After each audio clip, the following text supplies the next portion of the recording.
And week two. Okay, so unlike last week where we did a lot of, just informational things, kind of a review on a lot of math terms, this week we actually do get into working with different formulas. So today, please, please, please, if there is something that you're like, go slower, let me know because we are actually going to jump into our formulas. Now, we're going to have our math trivia because that's just something that I do in health statistics. We are going to have some of the highly missed questions sprinkled throughout the live session that I'm going to kind of break down. And one thing that I want you guys to make sure you head on over to announcements because the highly missed questions from week one are already up with page numbers fixed to them. So where you see the page number, it's actually the link to the section where you can find the correct answer. We are going through patient census. And with patient census, like I said, we are going over a lot of formulas. We're going to work them out together. Your preview or walkthrough really is up because it's not really a preview because here I actually walk through the problems with you. So there are a couple of the apply and reflection from this week already up. It uploaded last week on Thursday as well as next week's is going to upload on Thursday as well. It's already timed, it's already done. Now, if there are questions that you notice that, hey, um, I didn't see this one on here. I'm still having issues. Please send it to me. I will kind of break it down. I'll send it back to you. And then I normally will put out an announcement of what I sent you personally, just because you never know, someone else may have that same question. And that way everyone can kind of have it. So that is one thing that if you do notice something, or even if it's something that's not clear, please let me know so that I can clarify it for you guys. And then we're going to wrap everything up. Now, with your knowledge checks, you guys, don't just go through them. I know you guys heard this before. I know there is a lot of math in some of them. Work on them. Try to get a higher score because you do have calculations on your midterm and you do have calculations on your finals. Um, your weekly feedback, you guys all know your quizzes are all due by 11:59.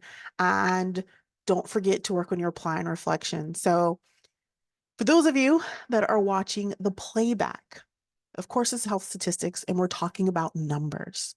So for this week, I would like you to find the number one box office movie that was playing the year that you were born. I will start. Um, Greece was mine. It opened up with 181,813,770. But see, this is the key when you're doing this. Do not place your year. Okay. All you're doing is finding the movie of the year you were born that was just top. It was the number one and putting how much it opened up with. And let's talk about the movies that were actually playing the year of our births. Keyword, do not put the year. We're trying to see if people can kind of figure it out, but not really. It's just about having some fun. With that, E.T. I like that movie. With that, what number doesn't have its own Roman numeral? Did you guys know that it was zero? Yes, And ma'am. go ahead. Zero. Okay. Yep, zero. And then how many times has this happened to anyone? The awkward moment when you finish a math problem and your answer isn't even one of the choices. I will raise my hand and I like math, but sometimes it happens. All right. So that's just our little math trivia all the time, right? Okay. Now, I love the terminology. Actually, Miss Cotton came up with this one, right? Butts in bed when we talk about patient census, but it's a great breakdown. Now, keeping tabs on health stats is becoming a big deal, okay? Because we're trying to understand how our nation is doing overall. The Census Bureau is like our go-to source for getting the lowdown on all things health related in America. So they've got the scoop on people and businesses, trying to give us an accurate, detailed, and up-to-date information. It's like the health report card for the whole country, but they've got to get this information from somewhere, right? So those of us who are in the hospitals, we're calculating the data, we're figuring it out, and then we're sending it up so that it can be reported to the masses. Now, I mentioned that I like to sprinkle those highly missed questions. So if you know it, you can go ahead and write it in. The very first question, this does come from week 1. This was one of the highly missed questions. And I'll be honest with you, it's not just this class. This question is actually one of the highest that I have seen throughout the times I've been teaching this course. So don't feel a certain kind of way. This is all learning. Who is the leading agency that is responsible for protecting the health of the U.S. Department? Now, yes, it is the CDC. And that's why I put it, because I typically get either or, but it's actually the Centers of Disease Control and Prevention. So that was great. And then this is another highly missed question. And I think in the last 3 classes, this question has been highly missed on even midterm. So it's okay. That's why we're here. I really wanted to put this on here because you may see it again on the midterm. And I want you guys to kind of be like, okay, I got it. Now, blank data sources are derived from blank data sources. So you were given inferential, primary, reliable, secondary, primary, secondary, or secondary primary. So here, remember when we talk about, for example, primary, yes, secondary, primary. That is correct. I didn't even have to break down. Good job. Secondary, that is correct. All right. Now I'm going to start sprinkling a little bit more because, like I said, I want y'all to be prepared, not just for the mathematical formulas that we're going to work through, but we sometimes get so caught up on the formulas that we forget these other little questions, not little, but these other questions that do come up that can kind of mix us up. Because let's say you have 60 questions on the test, right? And 50 of them or 45 are formulas, which is not, we try to do a good combination, but it's just enough that you miss enough of these, questions and answers that it can be a hindrance on your success. Okay. Now, with our learning objectives, we got to talk about inpatient admissions. We got to break down the census. We got to talk about that complete master census as well as daily inpatient census, inpatient service days, which is a little bit different than your total inpatient service days, which is going to be different from your admission and discharge. We are going to also talk about interhospital transfers as opposed to intra. So intra hospital transfers. And then while we're here, we're doing calculations. We're going to be doing daily census this evening. We're going to be doing inpatient service days. Now, keep in mind that for newborns and transfers, you're going to still use the same principles, but specifically for those cases. And you should be sitting there wondering, wait a minute, we separate newborns from our calculations? Yes, we do. We separate newborns, and oftentimes when women are in when we're pregnant and we're getting in for a delivery. So most cases, newborns and infants are always separate unless they're not. So I know that sounds crazy, but I think only one chapter, and it unfortunately deals with death. So just preparing you guys ahead of time. I think it's week 7 or 8. Up until then, we're going to be separating our newborns and infants and even bassinets. Okay, so it's usually adults and children and newborns. So just keep that in mind. All right. Now, inpatient census, and I'm going to break these terms down for y'all. When it comes to checking how many people are in a hospital, they usually do it at midnight. But it can happen at any time as long as they stick to the same time every day across the whole place.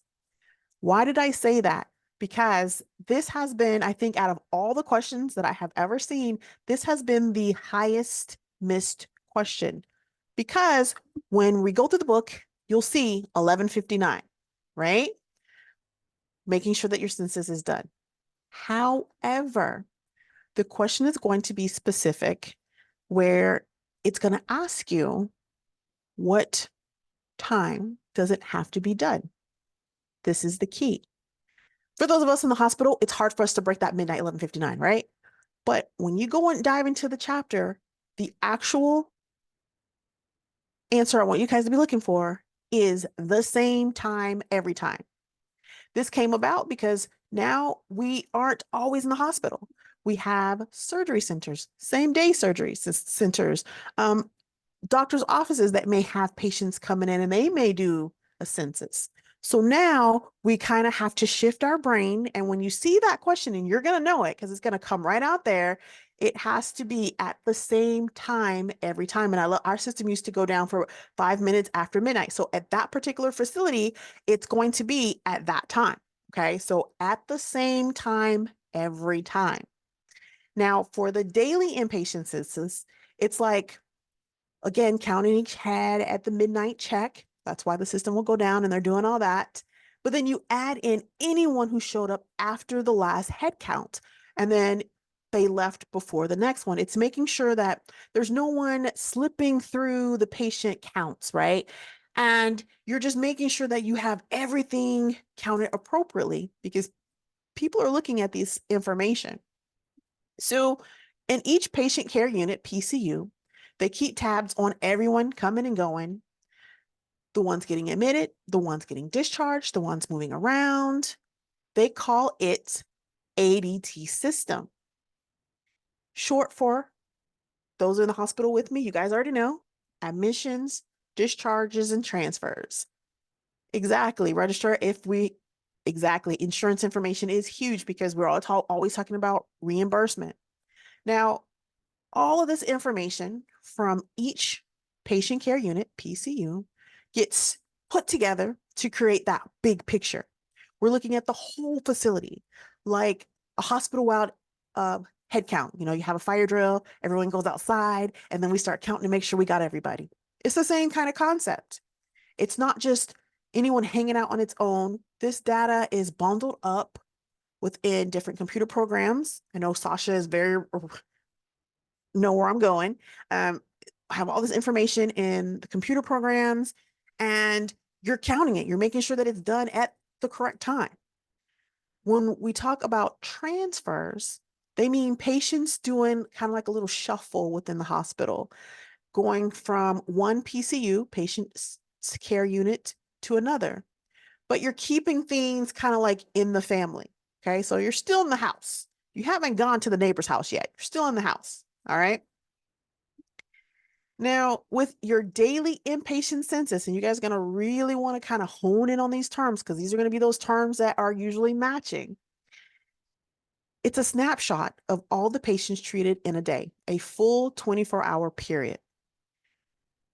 You have numbers that tell you how many individuals have walked through the hospital doors or they found a little spot in a unit on any given day. Real life scenario for you guys. Patients coming into the ICU, intensive care unit at 8 a.m. Now they're needing a whole bunch of attention and care from, of course, amazing hospital staff because that's what we are, but they pass away.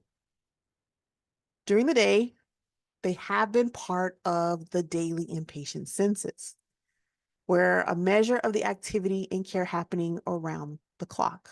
Okay, so just keep that in mind. When we talk about the inpatient service day, we're basically measuring all the services that one patient gets in a 24-hour stretch. It's like a unit of measure for the care and attention someone receives during a day at the hospital. The number of inpatient service days is the same as the daily inpatient census.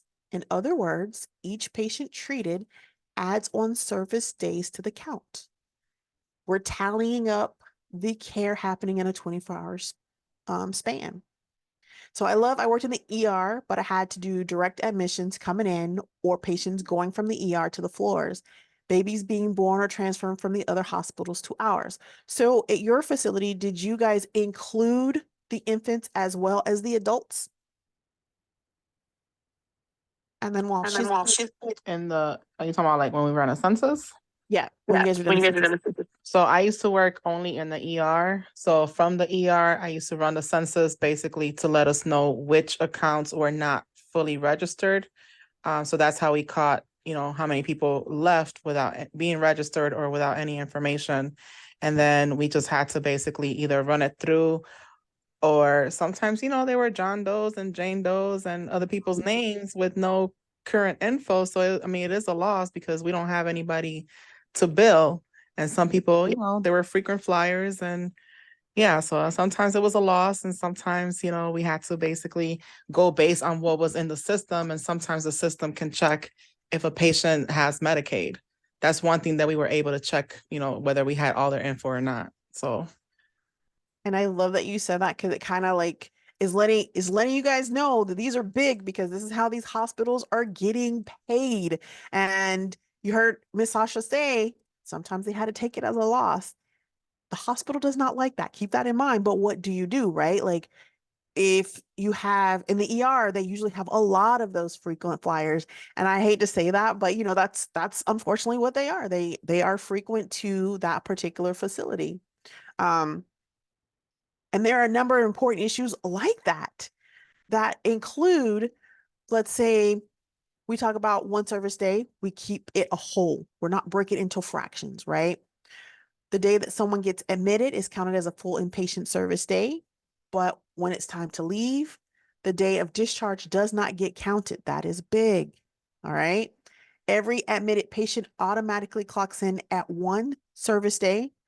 No one walks away with a zero service day stay. So every John Doe that came in, they still had to be counted. It's like we give credit for the whole day of care when someone checks in. All right. And inpatient service day, there are other terms that you may hear: patient day, inpatient day, bed occupancy day, census day. And these are just some terms that you want to be kind of familiar with. Lo, for example, let's say you get a true or false question that says an inpatient day is the same as bed occupancy day. Not saying you might not, will see it. All right. That would be definitely true because remember, patient, inpatient, bed occupancy, and census day. First kind of formula that we're going to see: total inpatient service days. So we are basically adding up all the service days for each day in a specific period. We get the grand total of all the care provided to inpatients over time. I want you to think of it as a way to measure the overall activity and services happening in a hospital or unit throughout a set time frame. It's going to be the sum of all of individual service days. We look at the example that's in front of you, where we added all the days from 01 June to 10 June, and we got 707. Okay. Now, this is setting us up for a couple of advanced formulas that we're going to do later on in this module. All right. Because there's going to be times where we have to find the service days first before we can even move to the next couple steps. All right. So right now, pretty cool. You got the days. I know, but it's gonna be a little bit um not as in debt is like I took biostat, so it's not gonna be as in depth, but kind of like the basics. You'll see what I mean. We also look at calculations of inpatient service days where we're measuring that 24-hour period, including patients admitted and discharged on the same day. Day of admission is counted as inpatient service day, but discharge is not. So this is where we are paying attention to detail.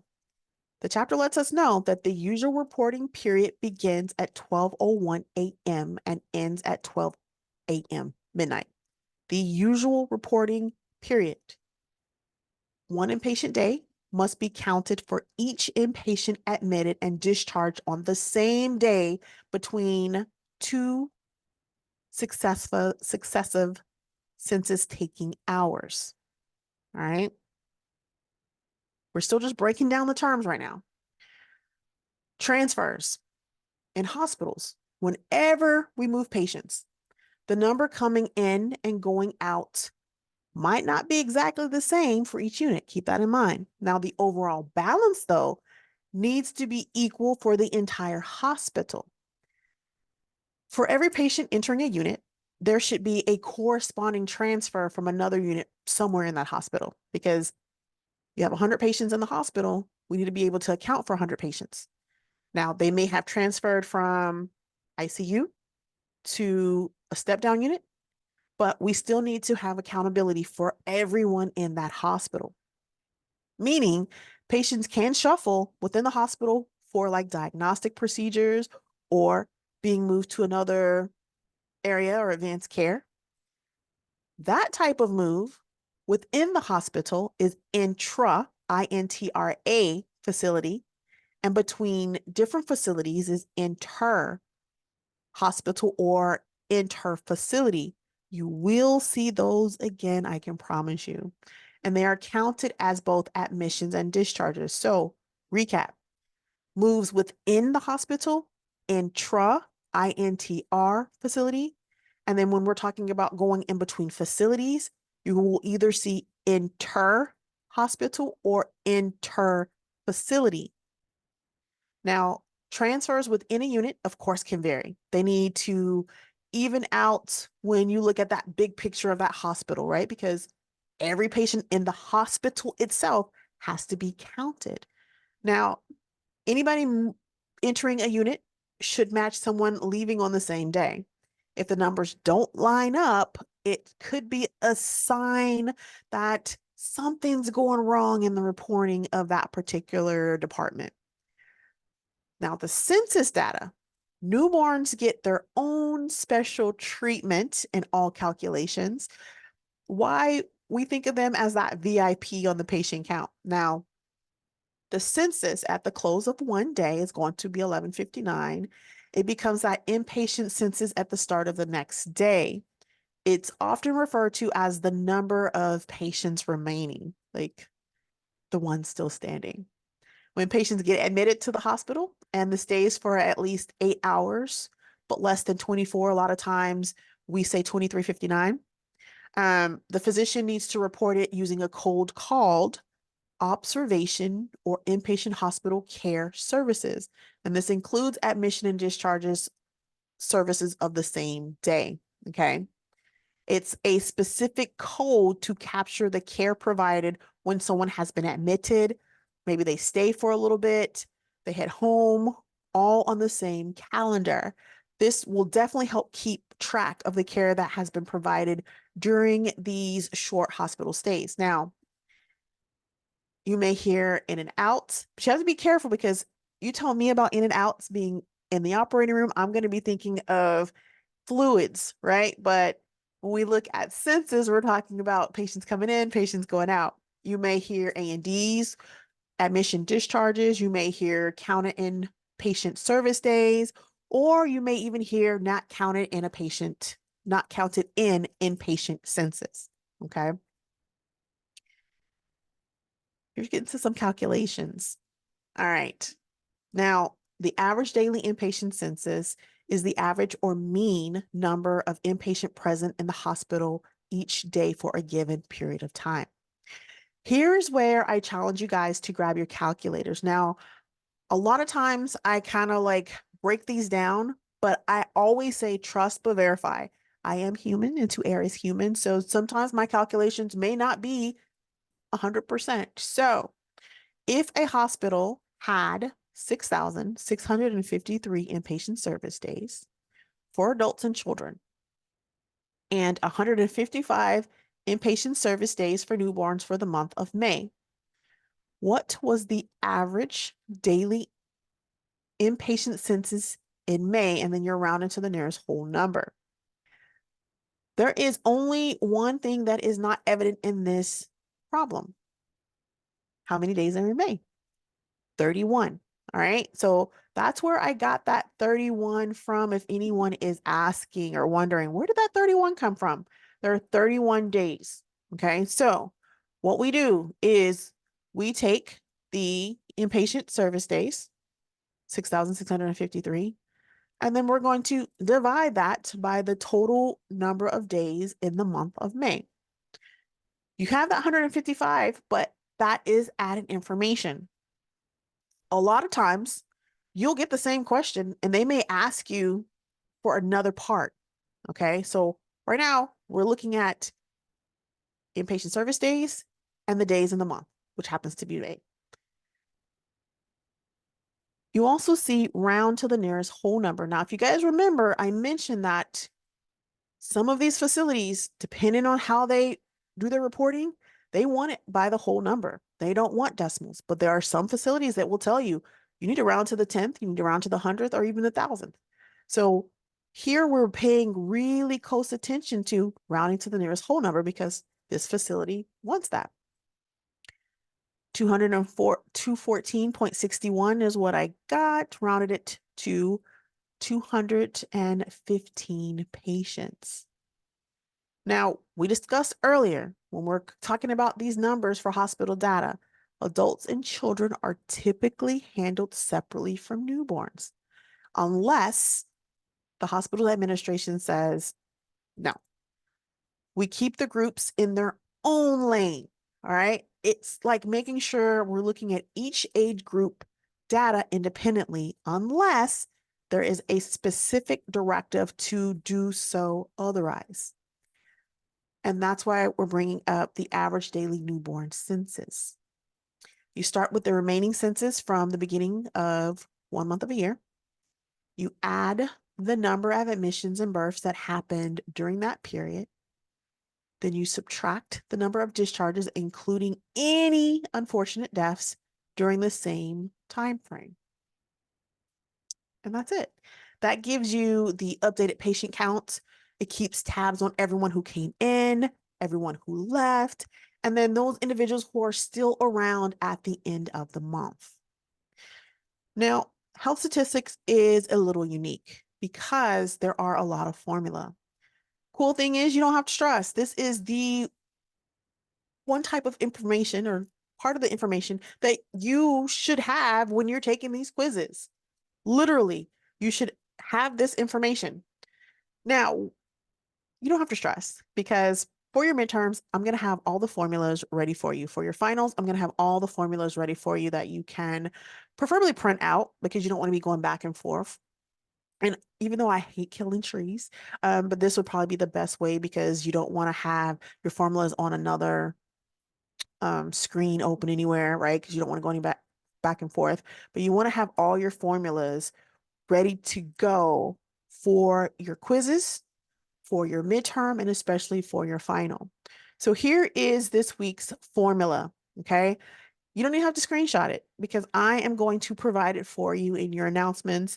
Make sure you pin it so that you can have it and print it out for this week's quiz. Again, you do not have to stress because for your midterms, you're going to get all the formulas from weeks 2 to weeks 4. And then come finals, usually week 10, I go ahead and just send you. Don't get nervous. Don't get nervous. I promise you guys are going to be good. You're going to be golden. Trust me. You're going to have your formulas from week 1 all the way through week 10. Okay. And honestly, weeks 9 and 10, there's no formulas, just to be completely transparent. Week 10 is where we get into statistics for a little bit. You're not calculating anything, but we do go over chi-square, we go over t-tests, and we go over the also wonderful null hypothesis, but we're just going over terminology. You're not figuring anything out. So please, please, please don't stress, okay? You guys ready to recap? You guys ready? All right. Here's that question. I told you I am going to be throwing it at you. This is the highly missed question from health statistics, like highly, highly missed. The time for taking the inpatient census must always be. Now listen to the options, okay? You're going to get consistent. You're going to get 11:59 a.m. You're going to get 12 p.m. and you're going to get variable. Based on what you know up until this point, what is the answer that you should be placing? I'll say it again. A, consistent. B, 11:59 a.m. C, sorry, I had to do my alphabets. C, 12 p.m. or D, variable. I knew it. Okay, so Yes, consistent. And that's okay. I love that you did that because that is usually instinctively what happens because we're talking constantly talking about through this chapter how, things are done at 12 ON, 12 AM, 12 PM, right? But no matter where you are in the facility, it just has to be consistent. So if the most facilities do, this is the caveat, most facilities do it at 11:59, 12 AM. See why I brought this out there? I'm telling you, I'm gonna get y'all ready. But most facilities, when we talk about the census, we are talking about 12 AM where we'll shut down and then we'll get all the counts. However, it's consistent, okay? Because same day surgeries, when they're doing their census, they're not open at midnight, right? So let's say they do their census right before whatever, consistent. I love that. Straight to the point. I hear you, professor. What do we need to put? I love it. Consistent. So when you see that question, consistent. Okay. Here we go. Grab your calculators. Metro Hospital has a 30 bassinet nursery. They have a total of 729 newborn service days for the month of May. What is the average daily census for May? Round to the nearest whole number. Again, these are feedback questions that you could potentially get. You have a couple options this time. 22, 23, 21, and 24. I want you to remember that the month of May has 31 days. Now, there's some information in there that's extra, okay? We just want to know the average daily census. So this is almost exactly like the example that we did. That is correct. That is correct. 729 divided by 31 gives you 23.516. That keyword is rounding to the nearest whole number, gives you 24. I think y'all can take y'all midterm today. You already got the 24, right? Right? But let's look at a couple more things. Here's going to be your turn to practice, okay? 4 questions. Take your time, all right? Once everyone is pretty close, I'm just going to bring you guys back, okay? But the key is to not stress. Easier said than done, right? But not stress because this is really going to give you practice as we continue to move forward. And since these are questions that you're definitely going to see this week, it's only going to help. All right. Now, for those of you who are watching at home, you're going to be able to follow. I promise you're going to be able to follow. For those of us who are here, let me get the poll questions started. It's only 4. I promise it's only 4, and I know you're gonna do really well. 4 questions. Hopefully you can see the pictures. It looks kind of small for me, but hopefully you can see the pictures. If you can't, don't worry. We're gonna go over everything. All right. Okay, now we're going to go over the review. Now, for those of you who are watching, you're gonna be able to follow along with us. I promise. I'm going to share the results for those of us that are here. And like I mentioned, the very first one, I put it so that you guys will definitely be able to follow right along with us, okay? Now, in we'll say 24, a hospital had 175 beds for adults and children from January 1st through June 30th. On July 1, the hospital increased its beds to 250, and the number remained at 250 through December 31st. During the first 6 months, there were 30,875 patient days of service were provided to the hospital, adults and children. During the past 6 months, 36,982 days of service were provided. Answer the following question and round to the nearest whole number. This is not a leap year. That's important because then you would add a day to the first half, but we don't have to do that. Now, you were given those choices 187, 186, 184, and 185. Okay. I wrote down here how to get to that particular answer. You have 365 days, non-leap year, very important. You take the 30,875 plus the 36,982, equaling 67,857. Divide that number by 365. Then you take that answer, which is 1.8590, blah, blah, blah, and you round it to the nearest whole number, giving you the answer of 186. Okay. And I like to read everything too, so you guys that are watching, and even those that are here can kind of see my calculations. Again, trust but verify. Okay. Trust but verify. The next question that they saw was community hospital reported the following for the month of July 2024. Okay. Now, we want to calculate the average daily inpatient census for adults and children and round your answer to a whole number. When calculating the average daily census for the month, again, you need to know how many days there are in each month. Okay. So here again, you were given a couple of choices: 103, 102, 104, and 110. We take the 3,198 inpatient service days divided by 31, and then we get 103.16. We round that to the nearest whole number, giving you 104. Okay. Now, you will see some questions like this in your knowledge check as well as your apply and reflection. I believe some of these are apply and reflections as well too. So next question. What if I have these in the right order?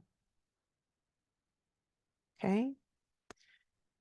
We had some matching the terms, meaning the terms with the appropriate answer. You had average daily inpatient census, daily inpatient census, inpatient data. Make sure that you know these because they will definitely throw these at you because the terms are so close to each other. So just make sure that you have a good understanding of these particular terms. Okay, average daily inpatient census, let's say the mean or average number of hospital inpatients present in the hospital each day for a given period of time. You have your daily inpatient census, the number of inpatient present at census taking time. You have your inpatient census, the unit of measure equivalent to the service received, and you have your patient day as well. Okay. And then the very last question, true or false? I can't believe I didn't put that answer for you guys. But true or false, the formula for calculating the average inpatient census for a care unit is the same used in the overall average daily inpatient census, and that is true.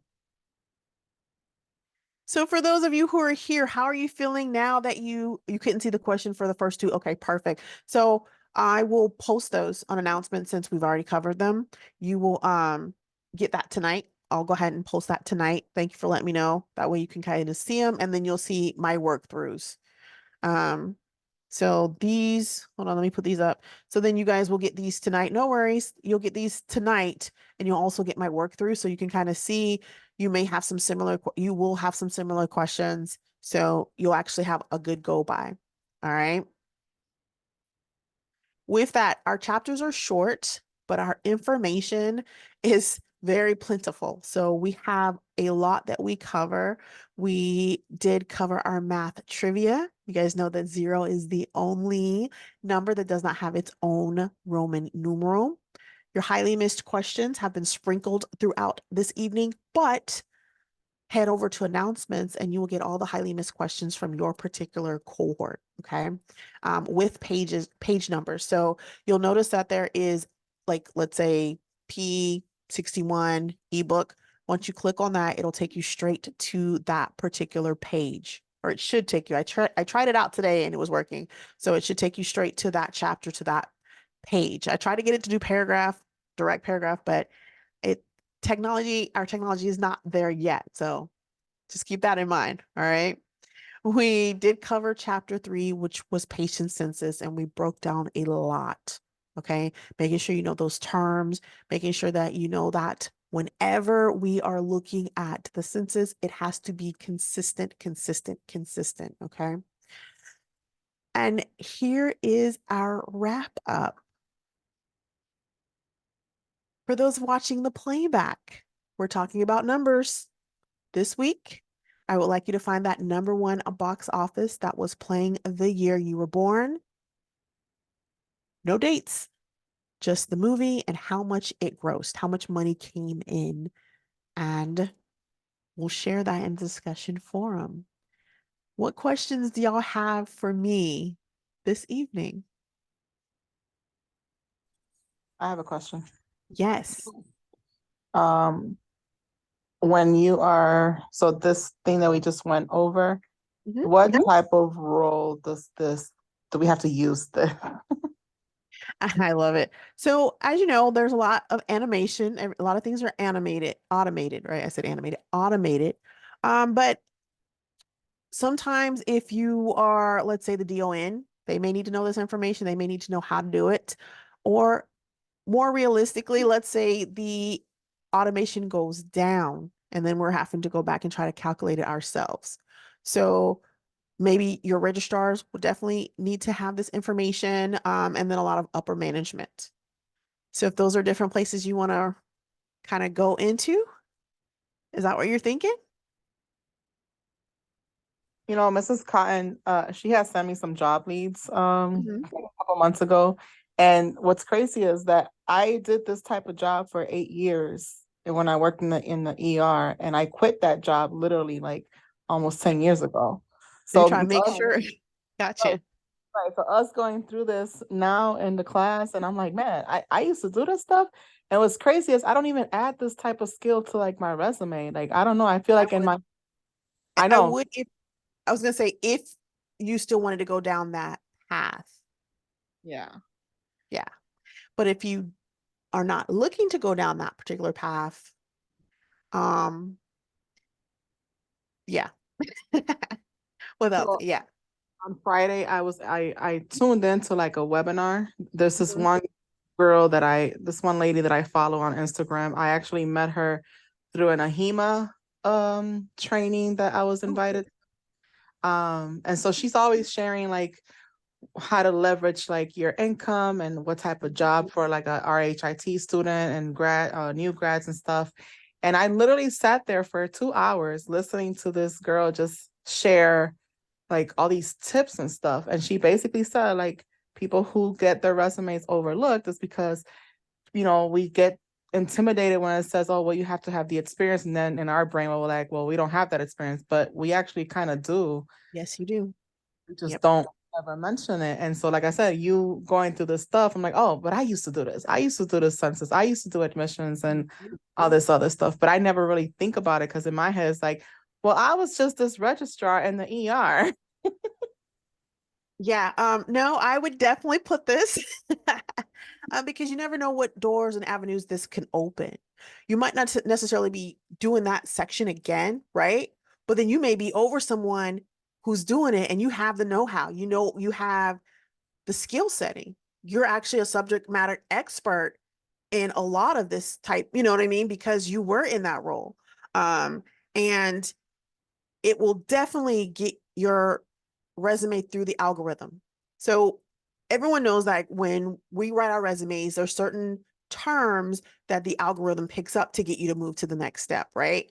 And so you putting all this different information is definitely going to kind of make sure that you're moved to that next step, that you're getting that call in for that interview.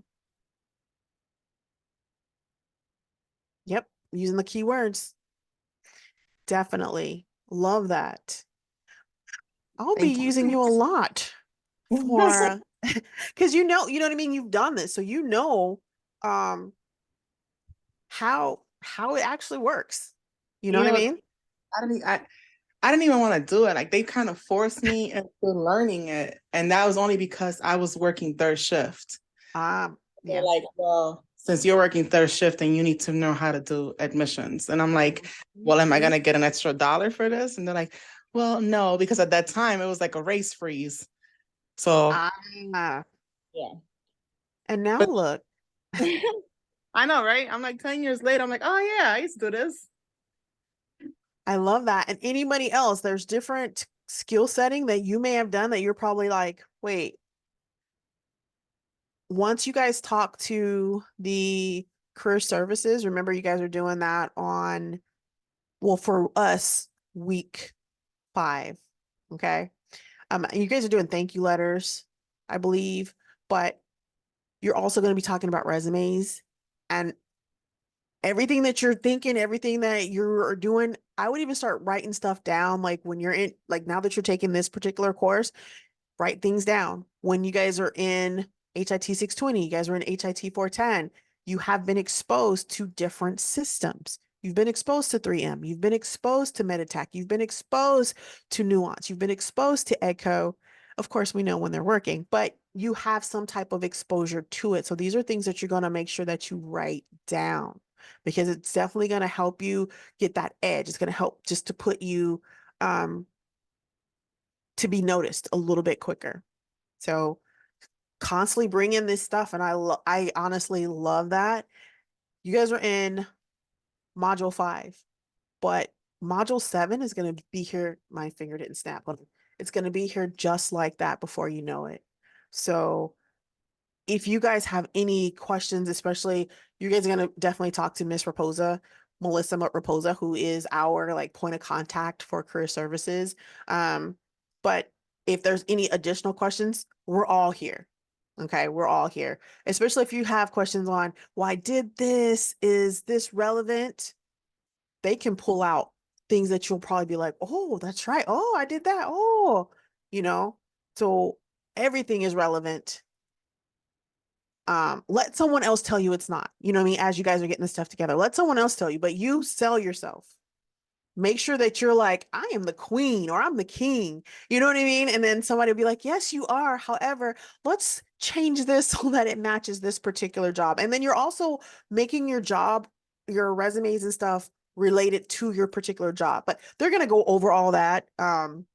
This is kind of preview. I don't want to step on their toes. Obviously, they are awesome at what they do.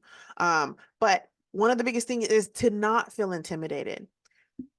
True story. Okay, before we get out of here, I know it's getting late. So for people that have to go, for anyone who has to go, we are done. I'm just going to share a story to kind of just give you guys that confidence. Okay, I had got a job interview for when I was doing government contracts. So if you've saw my get to know me last module, then you know I worked for government contracts. But what you do not know is that I was not qualified technically to work in government contracts. My resume got me through the door, but my confidence got me my job. And it was a perceived confidence because I walked in there scared. Like, I'm not going to sit here and lie to y'all. I was sitting in that car, like, what are you doing? But I walked in there and they asked me questions. I answered the questions. It was a table. So there were like 1, 2, 3, 4, 5 individuals, 5 contractors. And they just started throwing me questions. And a lot of it, believe it or not, was based on um real life scenario. What would you do? They're looking at how I interact with them as a team. I'm looking at them at the same way. And before I left, I asked them a question. And I'll share it with you because you can use it. I'm all about passing on that information. I sat there and asked the lead contractor, who was, I didn't realize he was the boss at the time, but I asked, and he was like, do you have any questions? And I said, what is something that you're looking for someone to become a part of your team? And he just sat back and looked and was like, what did you say? Well, what is something that you guys are looking for, right? Like I want to actually hear it. And the fact that it was kind of like, oh wow, I didn't just come and have them interview me. I want to know too, because it lets them know, like, yeah, you guys are looking for someone who's awesome, but I also want to be a part of an awesome team, you know? So perfect. The same thing she said. She shared how her resume, I'm telling it helps to get you through the door. And then you go in there and you shine, you show them, you know? So that's just my little tidbit. Anybody has anything else? Nope. Nope. Okay. So keep in mind that you are going to get those two slides tonight. As soon as we're done here, I'm gonna go ahead and post them. So be on the lookout for that. And this module is kind of going to be like this. We're going to break down the terms, of course, and then we're going to be doing these problems together. I'll probably be breaking you guys into groups for certain ones. I'm going to try to grab some of the, again, highly missed ones so that we can work through them. That way, when it comes to your quiz and your midterm, you guys are walking in there like, psh, midterm what, right? And that's my real goal. Okay. On that, you guys have a wonderful rest of your evening. Have a wonderful weekend. My East Coasters, be safe. I know it's cold front going over there. You guys have a safe weekend, and I will see everyone who can attend at our regular time next week. Good night, everybody. Whew, that is too cold. I can't. I can't. I'd freeze. Good Oh, night, sorry, everybody. -18 today. It was -30 over the weekend, but today it feels like -18. Can't. That feels like Antarctica for me. Like I'm my hand goes down to you guys. Stay warm, y'all. Stay warm. Good night. Good night.